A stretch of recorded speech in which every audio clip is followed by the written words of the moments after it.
Ladies and gentlemen, welcome once again to another episode of May I Take This Bump? Yes, sir. Yet another wrestling podcast. Give me the old double slap there, Matt. Hit that, Matt. Flat back bump, Daddy-O. I am Dillon Divine. I'm here along with Matt XStatic. We have a jam-packed show lined up for you tonight. We're going to talk WrestleMania 37, the WWE Hall of Fame. We're going to talk the WWE Network going out of here, in America at least. Matt's keeping it in Canada for some reason or another. I don't know. A few other things going on. But before we do that, Matt, how are you doing this evening? You know what? It's been a little, a couple of weeks been a little rough. Family stuff, work stuff. Lots of studying to do. Business stuff. The side job ESQ maintenance is doing. Are we talking business or are we talking the business? The business.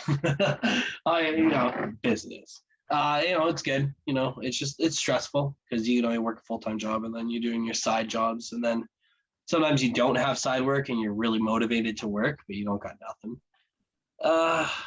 Things are good. Just keeping on with this COVID stuff. I'm getting pretty sick of it. Have you gotten the vaccine yet, Matt? Do you know when you'll be able to get the vaccine? No. So the vaccine for my age group is coming out in May or June, I believe. Okay. So I have not gotten it, but I do know some people who do have who have it. So yeah, and they're fine. Yeah, New Jersey's kind of crazy. I get emails from like New Jersey health.gov or whatever it is, right? And so they're like, I'm supposedly in phase 2 of the people who get the vaccine. Yeah. But the thing is they haven't even finished phase 1 yet because they keep running out. So I don't know what the deal is with that. So who knows when who knows when I will ever get it. So now if you do get it, will you go back to wrestling? Yeah, absolutely. Yeah. So no, I'm here to announce my retirement actually on this episode. Just stick it in. Just so you can get back to working, back to the bumps. Are we talking about the vaccine still, or No, we're talking about the vaccine. We're not talking about listen, brother. You need to get a little brother. I'm gonna take the vaccine. I'm gonna be hitting the weights. You just keep taking the vaccine. Just get jacked from the vac, brother. Oh, that's a good one. But no, how are things? How are things with you? Good. I mean, it's like we're coming up on the last month of school here, so finals are right around the corner. I have about 10 projects I feels like I need to do between now and like May 12th.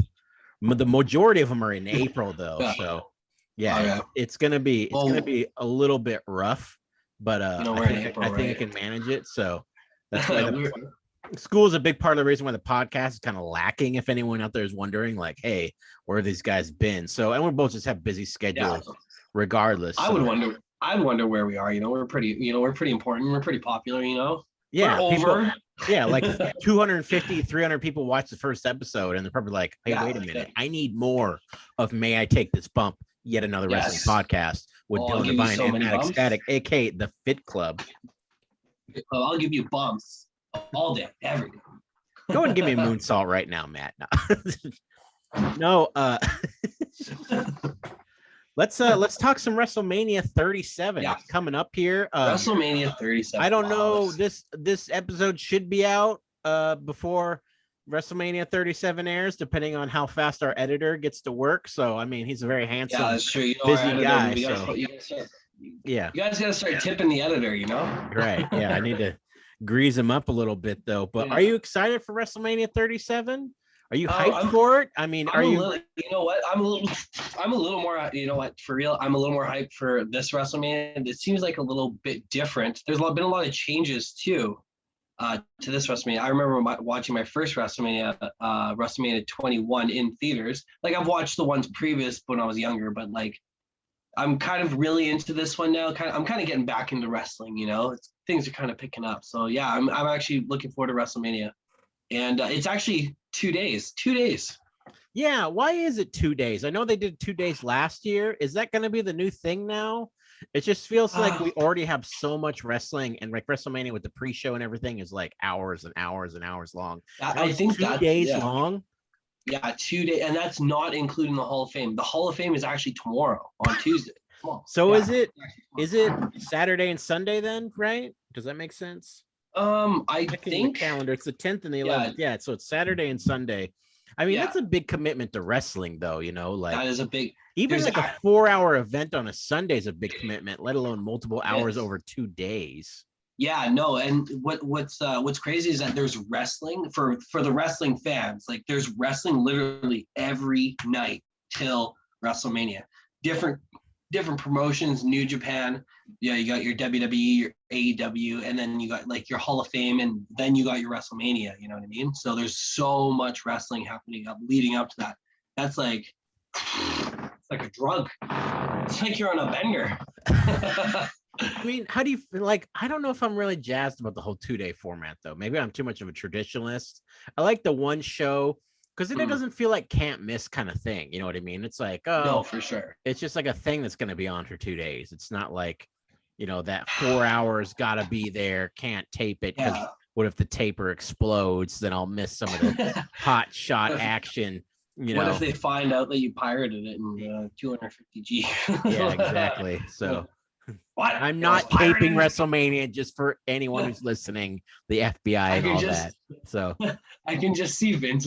I can just see Vince in the back and hear him go, "What? It was taped." Just marching into New Jersey. Just where's that Dillon? I think it's mostly federal prison. I think it's because I remember.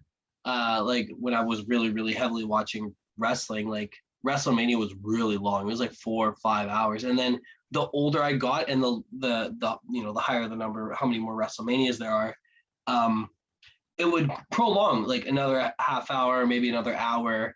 And then the skits just last longer, the segments last longer. And they started adding pre-shows to it like it was the Super Bowl. Yeah. Yeah, and the pre-shows have like the pre-show is like a full card now too. It's like a full card, yeah. It used to be like the like catch you up on stuff and a match kind of thing, kind of like how Sunday Night Heat was back in the day. Yeah, you know what I mean, like couple matches, but now it's like a full card.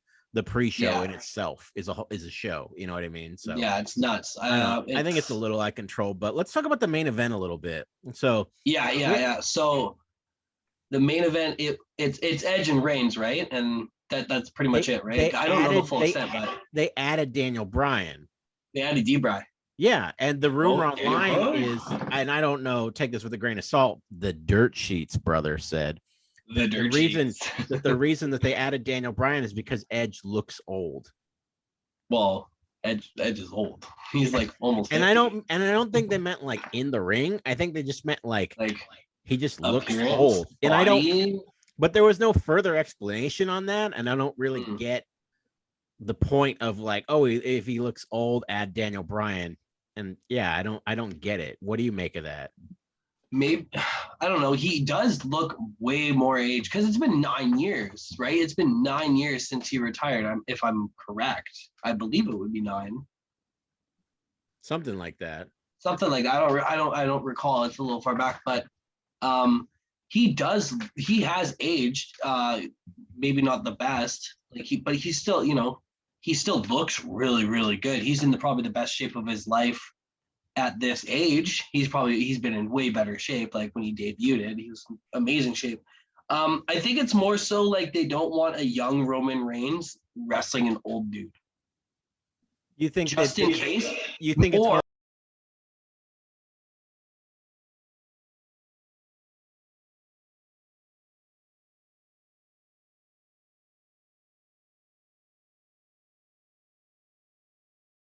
up. Oops. There's a little bit of a the other thing. Yeah, right. Grease that editor again. Yeah, the other thing I saw online is that there was a fear. Now this is really hilarious to me.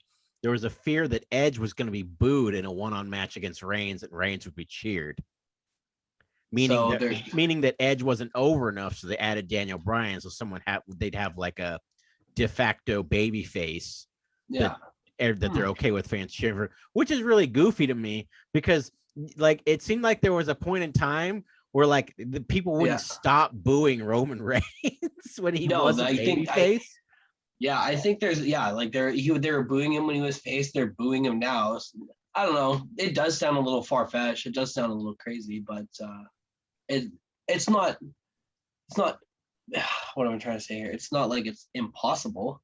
Like there's been more crazy things that happen in wrestling than just, someone chanting boo for someone who should be, over, or someone getting cheered if they're supposed to be booed. We've seen some crazier stuff. Yeah, I'm reading right now. Apparently, did Edge officially turn heel? Okay, so I don't. Or is he like, or is he just doing like the, the tweener type thing? Yeah, I think that because so like he cut a promo. I only saw like clips of the promo, and it was toward. I don't know if it was toward Daniel Bryan. I'm pretty sure it was toward Daniel Bryan, and he's just like, blah blah blah blah blah, and it feels good to be back, to be the rated R superstar. So he might be going back to that like tweener face, you know what I mean? Remember, like when Edge was he was a really good heel, but he was still over because he was really hip and really cool. So that might be where he's going. Like he's a tweener, and then you got Daniel Bryan, who's the actual face, and you got Reigns, who's the heel. So maybe he's like the separating denominator between the two. Yeah, I don't know if he's officially a heel or if he's just going back to that like badass persona, like you said. You know what I mean? Yeah. Like people are so quick to label things. He might just be. Oh yeah, right away. He might just be like, because I know he did like the back to my old self thing, So yeah, he did that. That's what he did. Maybe he's just doing the dig down deep, get nasty to try to win the title type thing. You know what I mean? Kind of like when like Mankind would become Cactus Jack or something. Oh yeah, and then after come back as Dude Love, and then come back. Mick Foley. I wish I would have bought stock and things like Mick Foley will make a comeback. Yeah, but moving on from that match, let's talk about the WWE Hall of Fame a little bit. So, Big Red Machine, Kane is finally going in the Hall of Fame. Way too late. I think Kane is one of those guys who had to me, and the viewers, you, anybody else, they could see the same. But to me, Kane is definitely underrated by far because he's one of the most versatile guys ever, I think. Yes, one of the most versatile guys ever. You could throw him in anything and he'll more than likely be able to do it. But he was definitely put in a weird position when he was with WWE. Like he could have done so much more. And it's one of those, like, maybe they depleted what he could have done with that character. But there was like in my eyes, he definitely should have had more title runs. Yeah, I mean that's to be debated. As a top heel, you know what I mean? Like someone to get something from. Like how they always say.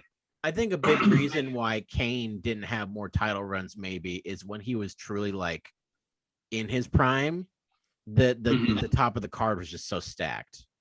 You know what I mean? It was kind of one of those things where like there was just a lot of competition on the card. It's another reason why like guys like back then, like I see a lot of people ask things like, well, how come Bob Holly never got like a better run or something kind of thing? Like he kind of just was a dude who was like a tag champ underneath type guy. But it's because when he was in his prime, the card was just so stacked with talent. I guess so. I mean? Yeah, you that's a good point. Like there was like Kurt Angle, Triple H, The Rock, Stone Cold, Mick Foley, The Big Show, Undertaker, so many. Yeah, and then John Cena, and I think John Cena was slowly coming in at that point. Maybe Edge and Christian, the Hardy Boys, the Dudley Boys. Yeah. Well, I mean, from the Attitude Era, the Attitude Era into like the ruthless aggression, I guess you would call it. You know what I mean? Like there was just so much talent, and it's not like Kane was like a job guy or anything. No, he was definitely one of the top guys. And he definitely had his title runs. Maybe not always with the world title. I think he had it twice or something like that, like the WWE title once and then the world title once. He had like one solid title run as the world champion. Yeah, when he was unmasked Kane or whatever. But I mean, the guy is just like he's so versatile, and he's been in so many like great situations. You know what I mean? He can make anything where he can be the monster heel. He can be like the fun-loving baby face. Like his stuff with Daniel Bryan is underrated as far as that stuff timing. was so good. I remember back when I was younger when he teamed with X-Pac. That was one of my favorite tag teams back in the day. Yeah, I remember that. I remember when he teamed. Yeah, I remember when he teamed up with Hurricane. Yeah, him and Hurricane was awesome too. And then he won the Raw Roulette TLC match by himself because Hurricane got hurt, you know, kind of thing. That was an amazing match. I watched it. It was a really good one. Yeah, I can't remember how old I was when that. It was Eric Bischoff was already there, so I couldn't have been that young. But yeah, like that was an amazing match. So the dude's had a historic career, I think. Yeah, for sure.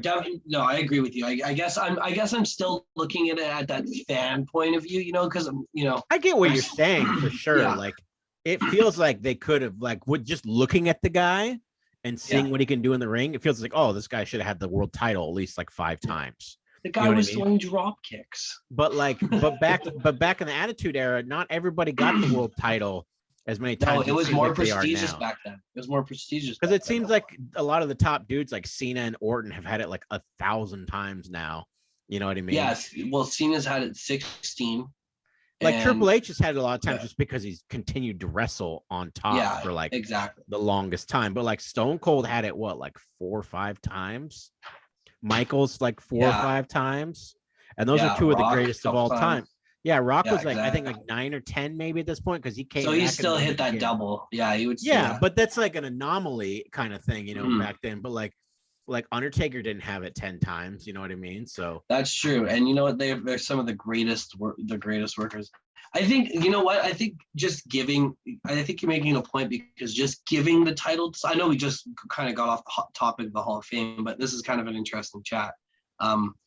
I guess what you're saying, like in retrospect, what you're saying is like, even though they didn't get the best or longest or many title runs, those title runs are still more prestigious than the 16 or 17 because after at one point it just doesn't mean as much.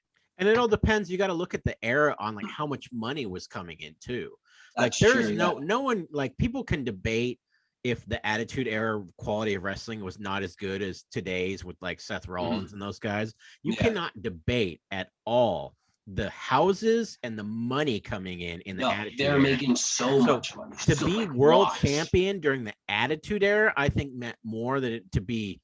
Plus, there's 2 world champions now. Technically, there's WWE champion and Universal champion. There's literally less world titles to go around back then too. You got to think about that too. So. There's a lot of factors in it, you know. I mean, there's Kane, so much. Like I think if Kane was in his prime now, he'd probably have the world title like 7 times, just because you know it seems like everybody does. But like, it is what it is, you know. I'm not trying to downplay the guys today. I'm just of course, just trying to state facts that you know the business was way hotter back then. So, but moving on, another guy who's getting put into the Hall of Fame, Diamond Dallas Page. Oh, Diamond Dallas Page, DDP. Let me tell you, Matt, that's not a bad thing. That's a good thing. So you remember that his like spokesman, his weird spokesman gimmick. Listen, it's not a bad thing. It's a good thing. Yeah, he did that, and he also had the stalker gimmick in WWE. Those are the two most polar opposite gimmicks of all time. I know, right? Do you remember? He was a stalker and then he was like a self-help guru. Oh my god, just imagine like the career choice. Weren't you that stalker? No, I found myself. Now I'm a guru. Do you remember the movie Ready to Rumble? Yes. Yeah. Dallas Page. Yeah, and what was the heel's name in that movie? The King or something like that? Jimmy King. Or was he the good guy? No, DDP was the heel, right? No, Jimmy King is he was the main champion, but then I think that DDP is the heel in that. Yeah, I think you're right. I haven't seen because Jimmy King yeah. Yes, yeah. His finisher was a double X handle off the top. Boom. Maybe not enough wrestling guys working on that script. Yeah, but you know what? It's really cool that DDP is in the Hall of Fame because he definitely I've heard so much stories about DDP, how he was trained. He was trained by Jake Roberts. Like, this is stuff I was told through my trainer, Disco Fury, because they have trained together back when they were in England. And apparently they were all training with Jake and traveling with the road with Jake. And he was training with Jake and everything, but he was he started late. So his career could have flourished. I think he started at the age of 35. Yeah, he was like a manager before that. Yeah. So he never really had a real, he's had a wonderful, fantastic wrestling career, and it's led him to do so much amazing things. But imagine him being like 21. That's crazy. He started at 35. Yeah. Older than we are now. Yeah, crazy. And we've been in the business for what? For almost 10 years. 10 years, right? Like, yeah, like, isn't that wild? Yeah, it's nuts. It's nuts. And he didn't have a very long career either, right? Yeah, he got real hot in WCW real quick. That's another guy. Speaking of dudes that people say that didn't get enough shine in WWE, if you will. Diamond Dallas Page. I read about that a lot, and I've heard so many rumors on why that is, because he was a WCW guy and they wanted to bury all of them because he rubbed the Undertaker the wrong way. I've heard that too. I don't know if that's true. Like, supposedly he went up to the Undertaker before they're having their first match, and DDP really liked to not to yank the curtain back here a little bit, but DDP liked to script out his matches extensively. Right. I think I've heard this. There's two ways of thought with wrestling. Well, I guess there's technically more than two, but excuse me. There's more than two with so basically there's like the whole kind of spotting out your match extensively, like we're gonna do this and we're gonna do this and we're gonna do this. And that's more of a new school way of thinking. And then there's the old school, the guys back in the day used to do, where they go in there and they just they know the finish and they lock up and they just call it out there. And then there's the in-between guys, which I've always been more of an in-between type guy. I like to have the high points, and then I like to do a lot of the improv on the fly stuff. You know what I mean? Yeah, I know that one by hand. Yeah. But supposedly DDP went up to the Undertaker and gave him his match. Yeah. On paper. Wow. So not only is he like not only is he, think about this, Matt. If this is true, and I'm not saying it is true, this is a dirt sheet rumor. I hope he's watching. Yeah, I'm sure he is. But it's a dirt sheet rumor. And if he is watching, he can come on and dispute it and give his take. Yeah. That'd be awesome. But if this is true, he not only is a WCW guy coming into WWE, so there's already the radar's up, the antennas are up, you know what I mean? Like, the enemy is here kind of thing. You're going up to the undisputed leader of the locker room. And you're going, hey, here's what we're going to do, and handing him a script. I don't know what I would do. I wouldn't even think you'd probably get the guy buried over a period of time, including having your wife, Sarah, pin him in the middle of the ring, which is what happened. So he planned that. He must I don't know if any of that's true, but man. Oh, that's too funny. I've seen DDP in a couple of shoot interviews. Yeah. And people have asked him about it, and he didn't really say yes or no kind of thing. He kind of just said oh, it was the WCW WWE thing. I think if we worked together now, it'd be a lot different. He took the high road. Yeah, of course. But didn't take it as I mean, who knows though? Maybe I find it hard to believe he just came in and gave him a full script. That just seems 4 pages. It just seems single line. You would think a guy would have more sense than that. You know what I mean? That just seems ridiculous. You wouldn't do that with one of the underneath guys, let alone the freaking Undertaker. No, even on the indies, I don't think I've ever written my match out. No. Well, in WWE, it's a lot more produced a lot of times too, and of course, that's more produced. But even on the indies, I don't think I've ever. Yeah. Well, you and I have worked television, and we've never done that. Yeah, no, we would always kind of just do it the old school. In between, as you say, right? We have had our promos produced for us like that, though. Yes, yeah, those are step by step. Listen, you're gonna do this. Yeah, I remember they gave us this. They were and then you're gonna say this, and I was like, this is something I would never say. They're well, just say it, and I'm no, it sounds dumb. This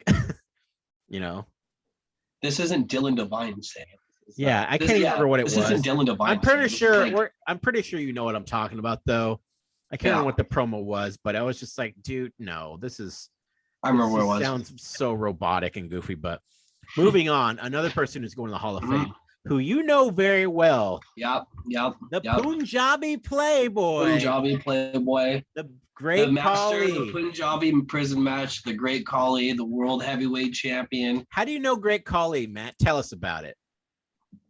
So I was wrestling for All Star one time, and we had booked Jinder Mahal. This is just after he got released, and so he's just chatting in the back, and he brought up the fact that Khali has a school down in India in Jalandhar, and he's looking for coaches.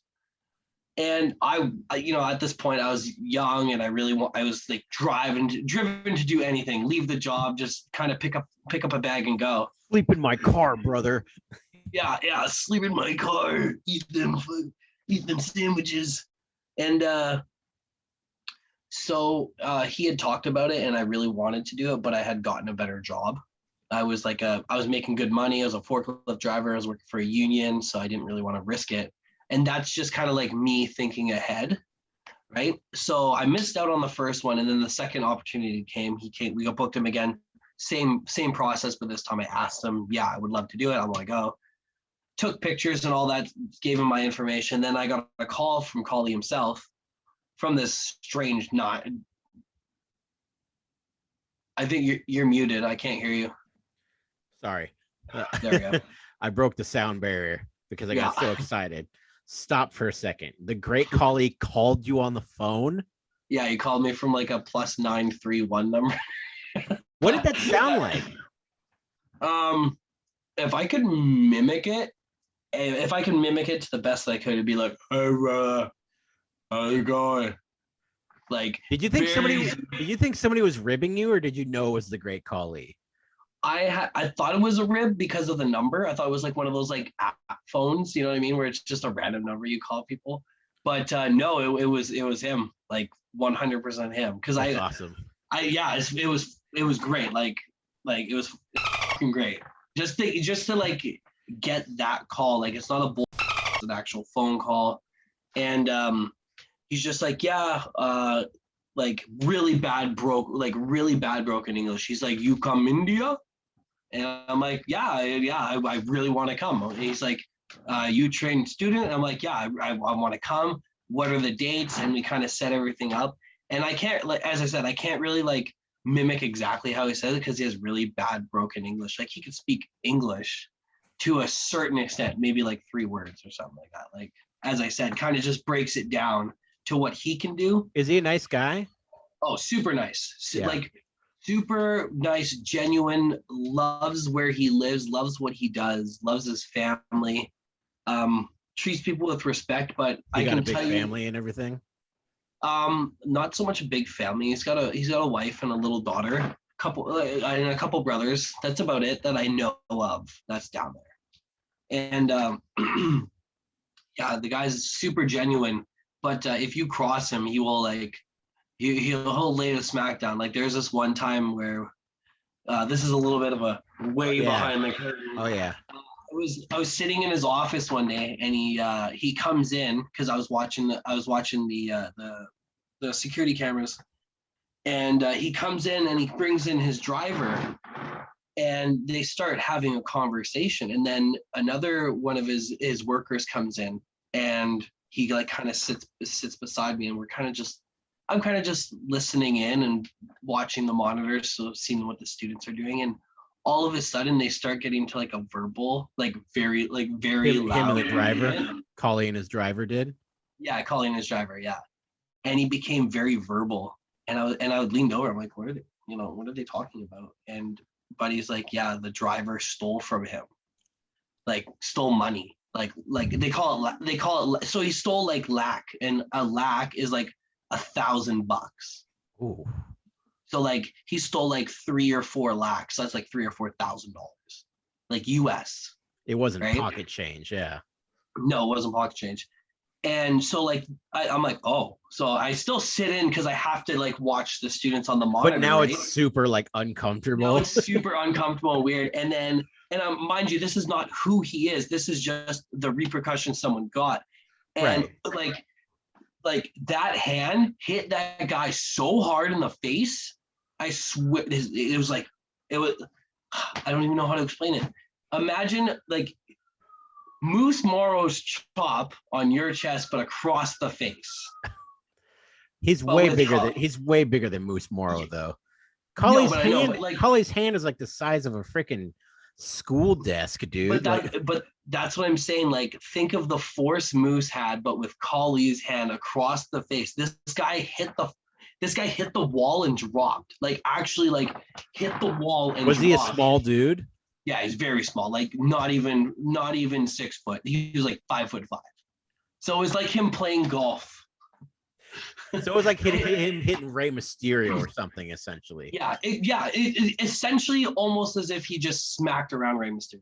Yeah. So I just watched that match the other night, by the way, because they're showing a bunch of great Khali stuff. Him just squashing Rey Mysterio, and all the kids in the audience are so upset. Are just so upset because he's bleeding out the mouth. He like, I don't know if Rey really, he got like a drop kick in, and Khali went, ugh. That's when they're really building Khali, you know. Yeah, like hard. Yeah, but so he taught that guy a lesson, and I'm like, what happened? And he apologized for what he did in front of me and like his other guy, right? But he was showing discipline, right? You don't steal from him, but you don't steal from anybody. So that was did he fire that guy, or he was fired after? Yeah, he was fired. But imagine that guy, like he's like applying for another job and like, says here you were let go from your last employer. What exactly happened? And he's going to tell the story of the great Khali slapping the crap out of him. Khali slapped and then firing him. Mm-hmm. But back to the Hall of Fame. He's a great guy. I wish his WWE career really was shortened. He had told me that, and this is like another little behind the curtain. We had a little conversation. I'm like, so why didn't you work longer? And apparently he had something wrong with his knees. Okay. And which we all knew because they're like inverted on TV and you cannot not notice it. And, so instead of going to the doctor in the US, which WWE was going to pay for, he went to India and got this knee operation there. Well, they completely just messed him up. And now it's even worse. Really? So that's why when he eventually came back, because I think he left for a bit and then he came back. And that's when he was doing all that, the Punjabi lover and all that, the Punjabi Playboy, sorry. Because he was so limited on what he can do because of his knees. And that's why at one point it was up and done, right? There was a point where he kind of just became a gimmick, you know what I mean? He was just a gimmick, yeah. There was a point where he was just singing, right? Yeah. So, it's very unfortunate because I think people, we all make decisions, and he decided to make a decision and decided to get the operation at home. And unfortunately, it didn't go as planned, which shortened his career, which is unfortunate. But luckily, he has a school in India, which keeps that fire, keeps that flow of wrestling in his life. So, yeah, I mean, it's unfortunate the operation didn't work out, but you can't really blame him wanting to do it if he had his own doctor in his own home country. No, exactly. You know what I mean? Like if I was in another country and I already had a doctor here, I'd probably feel more comfortable coming home and doing it. So no, yeah, and that's why I said, like, we all make these choices, and he felt comfortable doing that, right? So plus you have to think about recovery too. Like you can't just get into the operation and then fly to India. Like you'd be stuck in the US for a while. Yeah, so I think that's what he did. He went back home, got the operation, stayed at home until he was ready to come back, came back, and then unfortunately it just didn't pan out. So, but yeah, super great guy. I love him to death. He runs a school. It's CWE, Continental Wrestling Entertainment. And they're down in Jalandhar, India, if anybody wants to go. A lot of my students are down there, and lots of great things to come out of there. Tell your students to tune into this show then as we break down the great Khali. I'm going to. They're gonna tune in. I have students everywhere, and not just mine, but they're Ethan HD's, his students, Facade, Ricardo Rodriguez, Daryl Sharma, who's Hornet, who currently works with WWE. Ricardo Rodriguez, we all know who he is. Oh, yeah. Yeah, right? Yeah, so Ethan HD, friend of the show. Well, friend of ours, and we're on the show. show, so I'm dubbing him a friend of the show. We'll have him on the show eventually, We'll have him on the show, yeah, of course. But like, all these guys put their time in to create something to train these guys. Give me 1 second. Well, on that note, I think we're going to take a little commercial break here. Yeah, we don't have sponsors. Laptop. We don't have any sponsors, but we are going to hear from somebody, and hopefully Matt can get his laptop plugged in while we're back. Oh, it's plugged in now. It came out done. So, do you like sports? Do you like this guy? Do you like podcasts that are made to entertain you with a very limited budget and as of right now, no sponsorships? Then you'll love Triple Overtime, the all-new sports podcast from the makers of May I Take This Bump. All right, we are back. Time for more May I Take This Bump. Goblow. Yet another wrestling podcast. I'm Dillon Divine. I'm here with Matt XStatic. We were just talking some WWE Hall of Fame. In case you missed it, hit that rewind button because I know this is recorded on YouTube, so it's not like there's no change to it. So no, you want to rewind and listen about us talk about the great Khali. But moving on a little bit further here. So during the break, we were talking about Eric Bischoff and Molly Holly are also going to the Hall of Fame. This looks like a loaded class here, Matt. How do you feel about Eric Bischoff? Kind of the main cog in the WCW Monday Night Wars going to the WWE Hall of Fame. Is that weird to you? I don't know. It's a little weird to me. Just I didn't watch a lot of WCW. Like I know he's the guy who created WCW is like his. It's almost like his NXT to Triple H. You know what I mean? Yeah, he was like he was the main dude behind it at the time. Exactly. So like that's like his creation. That's his child. You know what I mean? So definitely earned after we had a little discussion, definitely earned his way into the Hall of Fame, but it's just a little weird because he hasn't really been around. Like I get his contributions with WCW and like he was in WWE for a bit. Like he's had an extensive career in both like WCW from start to the finish, and then his extensive career in WWE or WWF or whatever. Yeah, WWE he was only like an on-air talent, whereas WCW he was both on-air and behind the scenes running. Yeah, exactly. Which is what led him to kick the crap out of WWE's ratings for 83 weeks in a row. So long too, and that was a good time. That was the Monday Night Wars.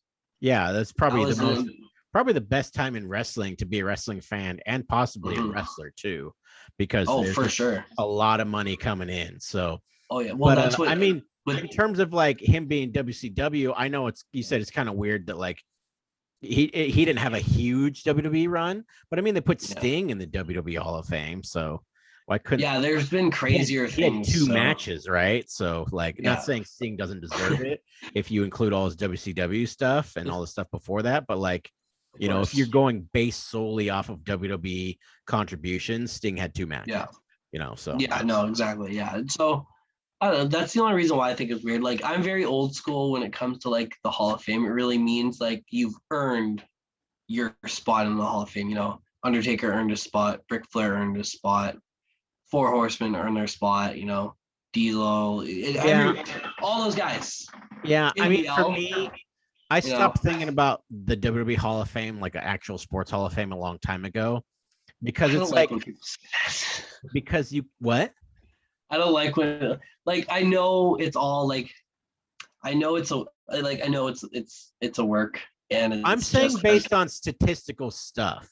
I'm not saying wrestling doesn't count and like the Hall of Fame's BS or anything like that. I'm saying you can't measure them the same because in like football, for example, you look at the stats and you look at the wins. Whereas in wrestling, you look at what did they contribute to the business. Because I see a lot of people who complained about like the Bushwhackers. Well, they didn't have any WWE tag team titles. Why are they in the Hall of Fame? Because it's not measured the same. It's not, like it's not how it is. It's not it's not wins and losses. Otherwise, Goldberg would have been the first guy in 153-0 or whatever it was. So, Yeah, I'm not. Makes sense. I'm not trying to, dig on the WWE Hall of Fame. I just think you can't measure it the same way you would a typical sports Hall of Fame. No, yeah, and you're doing it from like a sports journalist perspective, right? So Yes. you're looking at it in a more statistical way. It's more contribution, as you said, compared to statistical. So. But I think a lot of fans fall into that where they're like, well, that guy didn't win any titles. Why is he going in before such and such or so and so? You know what I mean? Like, yeah. And it's like, well, that's not really how it works in the WWE Hall of Fame. So no, yeah, and that's how you can kind of tell, like, the little fan in me, right? I was a little like heated up a little bit. You're about to come through that screen and beat me up there. Like stiff forearms for days. Bam, bam. So moving on from the WWE Hall of Fame, let's talk about something that I just read about the other day. Chris Jericho, AEW superstar, is going to be on Stone Cold Steve Austin's Broken Skull Sessions podcast, which is a WWE property. Which is WWE, yeah. Very interesting there, like a crossover, right? And I saw a couple people commenting on it, such as Triple H, saying like, well, anything's possible kind of thing. He did the never say never, brother. Like, that's so cliche wrestling, you know what I mean? Oh my God. But I was reading the story on how Stone Cold got this set up, and he was saying he texted Vince McMahon and asked him about it, and Vince said, yeah, go ahead, that's cool. And then he wanted to make sure, because he thought it was a big deal, the AEW guy, and he said Vince gave him the go ahead. I think he called him. Go ahead, the green light. Yeah, I think he texted him and he called him. So how do you feel about this? Do you think this is weird to have the top guy or one of the top guys of the direct competition kind of being promoted on your show? Because they're going to talk about AEW, right? Oh, they're definitely going to talk about it. Right? Like, I don't think the only reason why I would think it would be weird is because the assumptions that there's going to be like a mesh, you know what I mean? Something just something like kind of like working together maybe. But then again, that's not me thinking it. That's like the possibilities of what because fans come up with like the greatest stories and like, oh, this is happening because of this. And like with TNA and AEW, they're kind of merging right now. Right. So it's only weird on that aspect because it raises a bunch of questions and what ifs. But I think it's really, really good that he's going to go on there because Jericho's a WWE guy. Well, he's a WCW, WWE, ECW, and JPW. He has the longest credentials. Right. It's not like a guy. Yeah. I get what you're saying. It's not like just a straight AEW guy. This isn't like exactly. Going on. This is like Vince's like first unified world champion. Yeah, like Vince and him are obviously probably still pretty close, even though he's on AEW. But I just thought it was interesting because like I don't know if we've ever seen something like this because it's like it's gonna be like basically them promoting the competition almost, unless they have rules where it's like you can't talk about AEW, but that would be weird, right? Because the whole point of why would they bring like. We all know about Jericho's WWE past. Why would Austin want to people are still going to tune in regardless because it's Jericho and Austin. People tune in regardless if Austin was interviewing Eugene or like Gilbert or like Paul London, you know what I mean? But I think it's the fact that I don't think there'll be any censorship when it comes to that because I don't know. It's hard to say. Is this a case where Vince just doesn't view them as a threat? So he's like, yeah, do whatever you want. Or do you think he's trying to do a little cross promotion, maybe work with them a little bit? Or because they are a direct competitor at this point, aren't they? They are a direct competitor. Do you think they view them as a threat? I think they definitely view them as a threat. Maybe not for the main product, but for NXT because they've been out viewing them for a while now. They moved NXT tonight, didn't they? I think that they moved him to what was it, Tuesdays?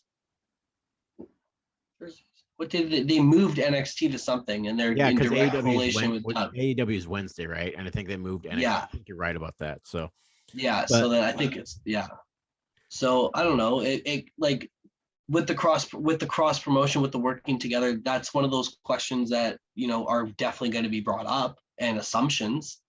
What or Jericho going back to work for WWE, occasionally,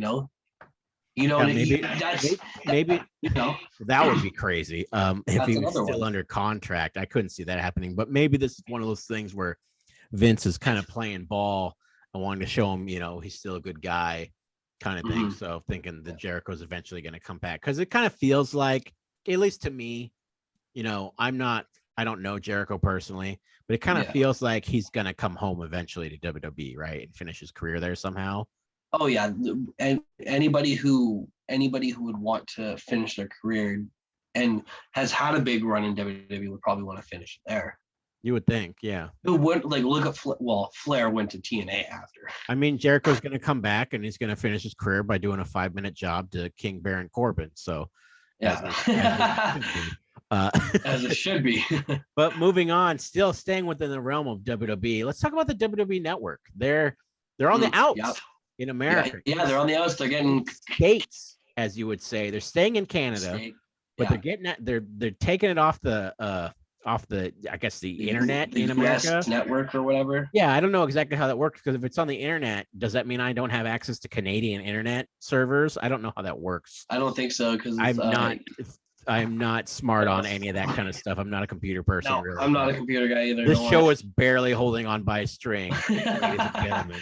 I know nothing about computers. But yeah, they're getting rid of it on the air, and they're going to the Peacock Network, which I'm a little bit familiar with. It's like an NBC product, I believe. I know there's other shows that I watch that are on there, so I don't really pay attention to it though. And like we were kind of doing some research on it beforehand, going on the air, and it seems to be it's a money thing. WWE's getting $200 million.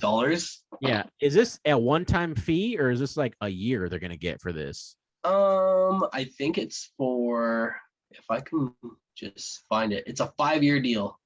Okay. So maybe it's 200 million over the 5 years or something. I don't know. But I mean, it makes sense for WWE to jump on a deal like this with obviously the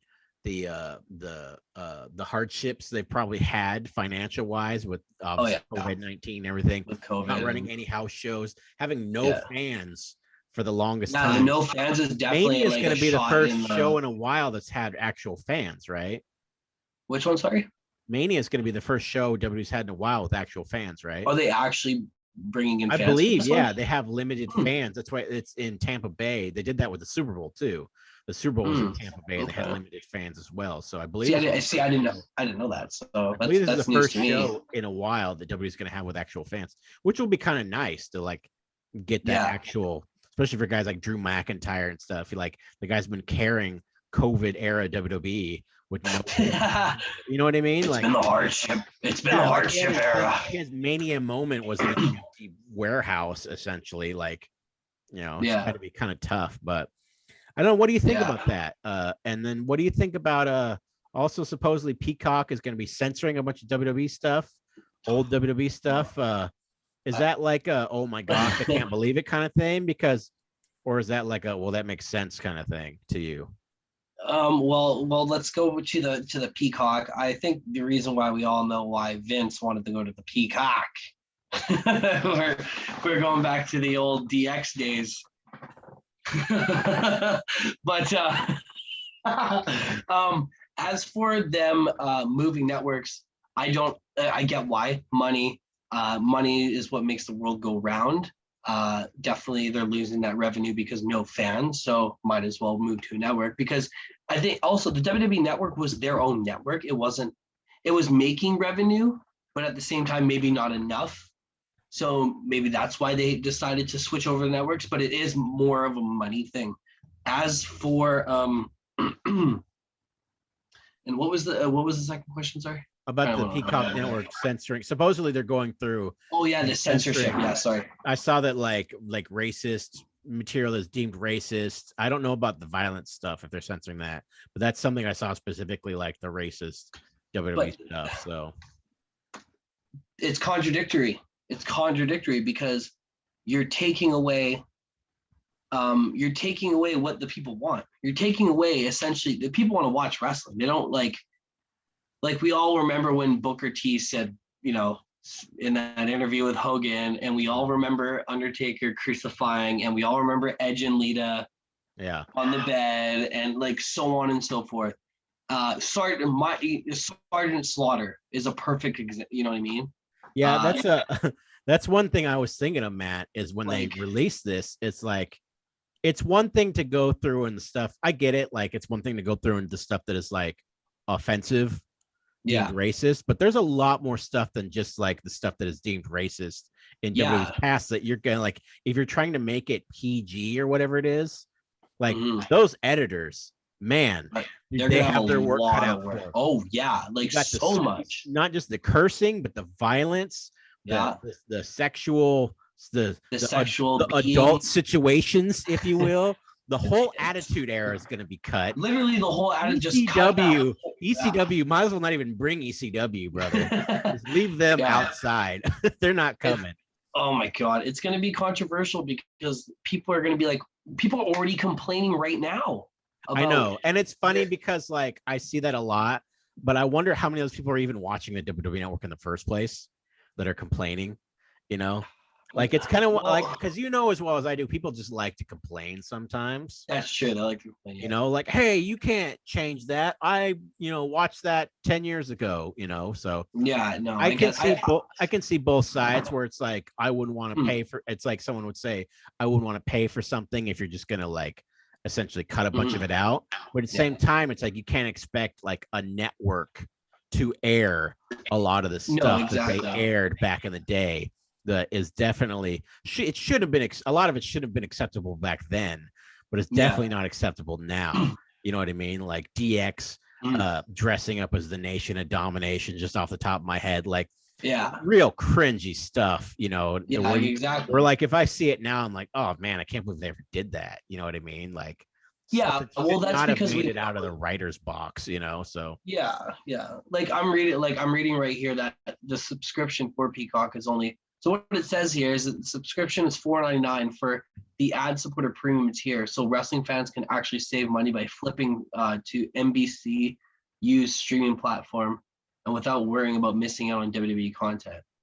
So it's only $5. That's nothing. Remember, because you're only getting half the content that was on WWE Network. That's what I'm thinking. Yeah. Imagine, just think of how much content they're going to be deleting. I would assume it's got to be a lot. If it's so much deemed offensive, I would assume it's a lot. So yeah, exactly. Going back to the early 90s, even before that, they have stuff from 1980 on there. Yeah, it'll be interesting to see. I don't even have WWE Network, so I can't. I'm not going to sit here and complain about it. Hey, I'm so mad about that thing. I'm not even watching. I just thought it was interesting thinking about all the work the editors would have to do. So, and I totally get Peacock Network's position on this of like, there's no way. Of course. There's no way we're having this on the network. You know what I mean? We'll have wrestling with John Cena and like, all the stuff they have now, but there's no way we're having the stuff that, the Attitude Era stuff, So what are your thoughts with the Peacock and all that? Or is it kind of like you could already explain that? I mean, I feel like I'm not, like, I get it. You know what I mean? Like, I get why they would want to censor this stuff. But like, I just wonder how far they're going to go is the biggest question I have, because I saw them say like, oh, the stuff that is racist and offensive, you know what I mean? And it's like, well, that makes sense, but there's a lot more than just that, you know what I mean? Once they go through it, right? They're gonna be they're gonna be like, wait a minute, I didn't know this was here. You know what I mean? Like, like the thing about the Vince McMahon like Kiss My Ass Club. Yeah, like that whole that's definitely gonna get. That's one storyline. It's all gotta be kicked off, dude. Like, there's just a bunch of stuff like that. Like a lot of stuff from the Attitude Era, I don't think would fly on a network now. So, is it online streaming only, or is it gonna be actually on TV? Because I think that makes a big difference too, doesn't it? Like, I think it's gonna be on. I think I would assume it, if it's on NBC, it would be on TV, but it could just be a streaming service. Yeah, I don't know. But I actually, for the hostess with the mostest, Dillon, question here. Let's not more of a question, more of a a peek behind the curtain. Let's hear one of your travel tales, the Dillon Divine travel tales.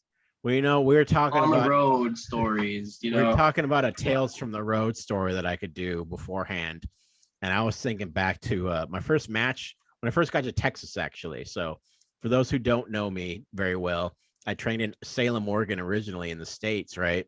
And so after working around that territory, Washington State, Oregon, worked in California a little bit, and LA, stuff like that, I decided to expand my training and moved to San Antonio, Texas, to train under the great Sho Funaki of WWE fame. Little name drop there. So #1 announcer. But yeah, so I moved there and I was training for a while, and I believe, my memory kind of sucks, but I believe I got hurt. Yeah, I broke my foot like early into my training there, so I couldn't wrestle for a while, right? It always seems to happen to me whenever I move to a new spot. I have something happens. Worse luck. But anyway, so I couldn't wrestle for a while. So I was finally recovered after a while, and one of my buddies goes, "Hey, jump in this car with me. We're gonna go do this show." Now, for those who aren't familiar with indie wrestling, there are good indie shows, and then there are bad indie shows. So this promoter, I'm not going to say his name, he had kind of a reputation for being a little bit of a scumbag. He'd put people on the poster that weren't appearing on the show. Like he advertised like The Undertaker one time for like a show with like, my God, regular indie guys, stuff like that. You know what I mean? Like he was just kind of he was a real shyster, so. Yeah. So anyway, so he's like, jump in this car with me and these two other guys, and because I need a tag partner for this tag match. And so I'm like, okay, cool. You know what I mean? Like no expectations, right? Yeah. Just gonna go. I just want to get my feet wet, dip my toe in Texas. Never wrestled in Texas. Like I need to have my first match. It needs to happen. I'd been there for a number of months by that point, gotten hurt, been training for a while. So I feel like I'd polished my skills to where I needed to start wrestling in front of a crowd again. So. Yeah. And as you know, like eventually you start to get antsy when you're not actually wrestling in front of people. It's one thing to train, but to not be in front of people, it sucks. So anyway, we jump in this car, and it's me and these other 3 guys, and it's going to be us 4 in a tag match in like the main event, right? Yeah. So we get there, and they're like, "Hey, can you like?" We get there, and there's like some kind of a like argument with one of the guys in the locker room who brought like half the roster. Because he runs his own school, right? And so he brought like half the roster for this show. And there's some kind of an argument over like merch or money or something like that. And so he gets mad at the promoter and he dips and he takes everybody with him. Suddenly there's like 8 guys for the show. So I'm in 3 matches. Yeah. I'm in like a singles match. I believe it was a singles match. Then I'm in a battle royal. And then I was in the tag match. I can't remember which was the main. The tag match might not have been the main. It might have been. But anyway, so the first 2 went as good as it could. I mean, a battle royal, like how hard could it be? I can't remember how the singles match went. It was probably whatever. But the tag match was pretty hilarious because so instead of a normal canvas for this ring, they had like this vinyl canvas, almost like tarp material. Yeah. You know what I'm talking about? Like a tarp. I know. Yeah. Like a tarp. And you know what happens to a tarp when it gets wet, right? It is really slick. So my tag partner brings like a bottle of water, or he gets a bottle of water when we're in the tag match, right? Yeah. We're the heels. We're healing it up kind of thing. And he's drinking the water and everything. And he sets it in the corner. The water tips over, spills. Right as he's laying, we're running the heat on the baby face. The water tips over and spills, so now the canvas is completely wet on our side. God. I'm taking the bump and feed. There's like a little fly in here. I can't get rid of it. I'm taking the bump and feed, right? I know I'm taking the bump and feed, so I get tagged in to take the hot tag, and I catch this water and I slip immediately, right? And instead of flipping like this, I slip like this. Yeah. And I remember the guy I was working, he liked to work real old school. To the point of he wouldn't tell me what his comeback was going to be. He's like, it's like, we'll figure it out there. Don't worry about it. Real easy to work. I just bump you around, right? it'll probably be such and such. You know what I mean? So I don't even know what I'm taking, and I slip, and literally both my feet go off, and I almost like a pencil dive at this guy, catches me in a swinging neck breaker. And I pumped perfectly. Oh my God. Afterwards, my tag partner was like, dude, that's the greatest spot I've ever seen. You pretending to slip into a spinning neck breaker. I'm like, dude, I legit slipped into a spinning neck breaker. Ironic. It gives me the wham bam, bump and feed, big elbow. They go over, right? Everything's good. It was fine. It was what it was. It was a funny moment, right? We get backstage, and this, as I said, I had no expectations for this match. So a lot of times on indie shows, you tell them ahead of time, like what the pay, what your rate is, and all that kind of stuff. What you like, yeah. I didn't say any of that. I jumped in a car, and I was new to the area, and I had no name. So it's kind of like what you get is what you get at the end of the show. You know what I mean? It's kind of like being a rookie all over again. So it's like if you get $5, cool. $10, cool. I get paid $10 in quarters. Literally gives me $10 in quarters, right? And I'm like, all right, whatever. I can go do laundry, like. And he starts paying the other guys, and then Matt, I kid you not, he comes back to me and he goes, "Brother, I paid you too much. I need one of those dollars back." I told him to go away in a meaner term. I was like, "No, you're not getting this $1 back, dude." So so you wanted to give you $9.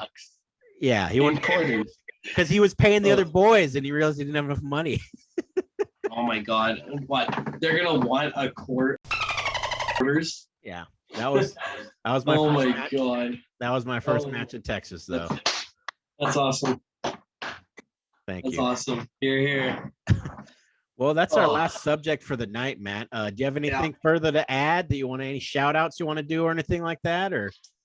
No real shout outs, more so just everybody needs to be safe and keep on keeping on, don't give up, because we are going through a hard time, and no matter what you think, just keep doing what's best for you and your family. And that's pretty much it. Keep watching wrestling, keep tuning in to May I Take This Bump? And if you need your roofs done, call ESQ. In Canada only, though. On that note, this has been May I Take This Bump? I'm Dillon Divine. I'm here with XStatic. We'll catch you next time, and we'll see you on the flip side.